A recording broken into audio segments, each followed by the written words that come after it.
दोस्तों, छठी शताब्दी में जब इस्लाम अरब से बाहर निकलने लगा तो दुनिया के अलग अलग हिस्सों तक फैला। पिछले 1400 सालों से ये सिलसिला यूं ही चला आ रहा है और आज पूरी दुनिया में करीबन 2 अरब मुसलमान रहते हैं और इनकी सबसे ज्यादा आबादी वाले 3 बड़े देशों में इंडोनेशिया, पाकिस्तान और भारत शामिल हैं। वहीं अगर बात करें तो इसके भाईचारे की सबसे बड़ी संस्था जो ग्लोबल लेवल पर इस्लाम का संरक्षण करती है वो है OIC यानी कि ऑर्गेनाइजेशन ऑफ इस्लामिक कॉर्पोरेशन। लेकिन मुसलमानों की इतनी बड़ी आबादी होने के बावजूद भी भारत इस ग्रुप का मेंबर नहीं है। आज की वीडियो में हम इन्हीं वजहों को जानेंगे कि आखिर OIC भारत को अपने ग्रुप में शामिल क्यों नहीं करता। दोस्तों, इंटरनेशनल अफेयर्स के एक्सपर्ट्स मानते हैं कि यूनाइटेड नेशंस के बाद यह दुनिया का दूसरा सबसे ज्यादा देशों वाला संगठन है। यह 57 देशों वाला संगठन है जिसमें ज्यादातर मुस्लिम मुल्क शामिल हैं। जी हाँ, इसे मुस्लिम जगत की सबसे बड़ी आवाज के तौर पर माना भी जाता है और इसी वजह से इस संस्था पर हर मुद्दे को इस्लाम धर्म के चश्मे से देखने का आरोप लगता रहा है। OIC का हेडक्वार्टर सऊदी अरब के जेद्दा में बना हुआ है। इसी के साथ आपको बता दें कि इसका संगठन सितंबर 1969 में मोरक्को के रबात में एक समिट के बाद हुआ था और इसके पीछे की सबसे बड़ी वजह थी कि उस समय इस्लाम पर पैदा हुआ एक खतरा। दरअसल उस समय एक 28 साल के ऑस्ट्रेलियन लड़के ने यरूशलेम की अल अक्सा मस्जिद में आग लगा दी थी। कहा यह जाता है कि उसके बाद ही OIC का संगठन किया गया था जिससे इस्लामिक वैल्यूज और सिंबल्स की सुरक्षा की जा सके। इसके अलावा दुनिया भर के मुस्लिम समुदाय के हितों की रक्षा और देशों के बीच शांति और सद्भाव की भावना को बढ़ावा देना भी इस संगठन का एक बड़ा उद्देश्य है। अब चूंकि ये संगठन दुनिया की एक बड़ी आबादी को रिप्रेजेंट करता है इसलिए इसकी पॉलिटिकल इंपॉर्टेंस भी बढ़ जाती है। अगर बात करें तो बोस्निया हेर्जेगोविना, नॉर्दर्न साइप्रस जैसे देश जो कि आज भी ग्लोबली अनरिकॉग्नाइज्ड हैं, वो भी इस ग्रुप में शामिल हैं। इसके अलावा बहुत कम मुस्लिम आबादी वाले देश जैसे कि सेंट्रल अफ्रीकन रिपब्लिक और थाईलैंड भी OIC में ऑब्जर्वर के रूप में शामिल हैं। वहीं भारत में जहां मुस्लिमों की टोटल ग्लोबल पॉपुलेशन का करीब 10वां हिस्सा रहता है, वह इस संगठन का ना तो सदस्य है और ना ही इसमें ऑब्जर्वर है। इस बात के कई कारण बताए जाते हैं दोस्तों, जिनकी हम आगे चलकर चर्चा जरूर करेंगे इस वीडियो में। दोस्तों, बताया जाता है कि उस समय यरूशलेम के अल अक्सा मस्जिद पर हमले की कोशिश के बाद अरब देशों के विदेश मंत्रियों की एक बैठक बुलाई गई और उसमें एक संगठन के बनाए जाने की बात कही गई। आगे इस बैठक में फैसला लिया गया कि अगर किसी देश को इस संगठन में शामिल होना है तो उसे 2 शर्तों को पूरा करना पड़ेगा। इसकी पहली शर्त तो यह थी कि वो देश मुस्लिम मेजोरिटी वाला देश होना चाहिए और दूसरी शर्त ये कि उस देश का लीडर भी मुस्लिम ही होना चाहिए। बता दें कि भारत की पहचान हमेशा से एक सेक्युलर देश के रूप में ही हो रही है। हालांकि पाकिस्तान ने उस समय भी ग्लोबल लेवल पर भारत को हिंदुओं का देश साबित करने की कोशिश की थी, लेकिन उसे कोई कामयाबी नहीं मिली थी क्योंकि पार्टीशन के बाद भी भारत में मुस्लिमों की एक बड़ी आबादी थी। उस समय भी मुस्लिम आबादी के लिहाज से भारत दुनिया का दूसरा सबसे बड़ा देश था। इसके बाद भारत को OIC के पहले स्थापना सम्मेलन में आने का न्योता दिया गया था जिसे इंदिरा गांधी ने स्वीकार किया और अपनी कैबिनेट के एक वरिष्ठ मंत्री फखरुद्दीन अली अहमद को इस सम्मेलन में भारत के रिप्रेजेंटेशन के लिए भेजा।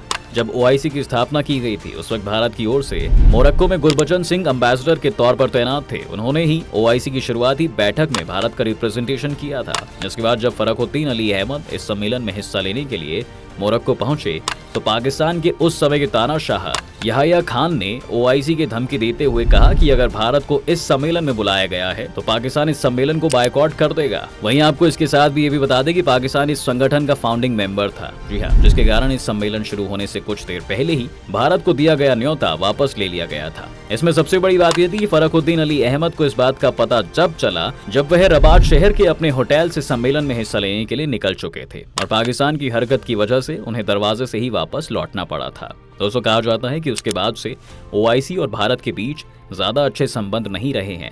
हमेशा से ही कश्मीर मुद्दे पर OIC पाकिस्तान के हक में ही बयान देता रहा है और यह बात भारत के लिए कभी भी ठीक नहीं रही है। OIC हमेशा कहता है कि यूनाइटेड नेशंस के 1948 और 1949 के प्रस्ताव के हिसाब से कश्मीरियों को अपने खुद का फैसला लेने का अधिकार होना चाहिए। वहीं दूसरी तरफ कहा जाता है कि OIC चार्टर के अनुसार इस संगठन के गोल्स को बढ़ावा देने की इच्छा रखने वाले मुस्लिम देश ही इसकी मेंबरशिप ले सकते हैं।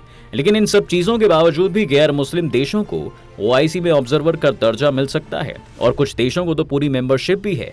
इसी तरह 2005 में रूस को भी ऑब्जर्वर के तौर पर शामिल किया गया था। वहीं 1998 में भी थाईलैंड को एक ऑब्जर्वर स्टेट माना गया था, जबकि वहां बौद्ध आबादी मेजॉरिटी है। कहा जाता है कि सदस्य और ऑब्जर्वर बनाने के मामले में OIC अपने चार्टर को हमेशा कोने में रख देता है। जी हाँ, लेकिन भारत के लिए हमेशा उसके नियम कानून आड़े आ जाते हैं। वैसे चार्टर में तो ये कहा गया है कि किसी भी देश को कॉन्स्टिट्यूशनली इस्लामिक देश होना चाहिए, लेकिन तुर्की एक इस्लामिक नहीं सेक्युलर देश है और वह भी OIC का मेंबर है।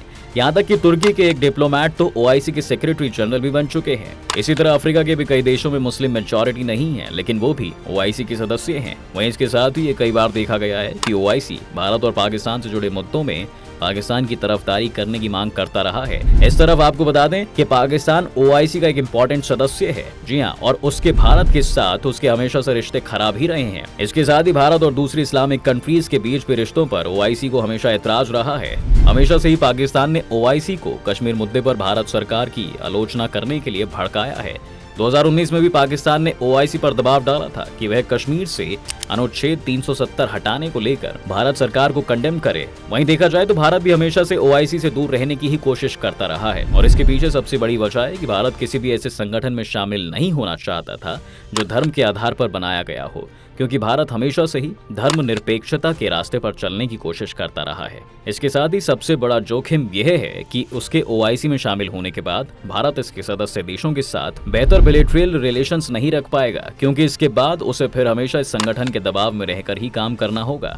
ओआईसी भी हमेशा से भारत में होने वाली गतिविधियों पर हमेशा से अपनी टिप्पणी देता रहा है। ऐसा ही एक बयान पिछले साल उन्होंने फरवरी में जारी किया था। जी हाँ, ओआईसी के महासचिव ने भारत के हरिद्वार में आयोजित धर्म संसद और कर्नाटक हिजाब मामले पर अपनी टिप्पणी की थी। वहीं दूसरी तरफ भारत का हमेशा से ही एक कहना ये रहा है कि कश्मीर मुद्दा या फिर भारत में होने वाली कोई भी घटना भारत का आंतरिक मामला है और इसमें किसी भी बाहरी आदमी या संस्थान की कोई दखलंदाजी नहीं होनी चाहिए। लेकिन आपको बता दें कि अब हालात थोड़े ठीक हुए हैं, जहां हालिया समय में कई बार ओआईसी का भारत को लेकर एक नया नजरिया देखने को मिला है। कहते हैं इन दोनों के बीच 5 दशकों का डेडलॉक तब टूटा जब पाकिस्तान के ऑब्जेक्शंस को दरकिनार करते हुए यूएई ने 2019 में ओआईसी के फॉरेन मिनिस्टर की बैठक में भारत को गेस्ट ऑफ ऑनर के रूप में न्योता दिया था। उससे भी बड़ी बात यह थी कि यह बैठक उस समय हुई थी जब पाकिस्तान के बालाकोट में भारतीय वायुसेना को एयर स्ट्राइक किए बस 3 दिन ही हुए थे। जी हाँ, उस समय भारत की विदेश मंत्री सुषमा स्वराज के नेतृत्व में इंडियन डेलीगेशन ने बैठक के पूरे सेशन में भाग लिया था।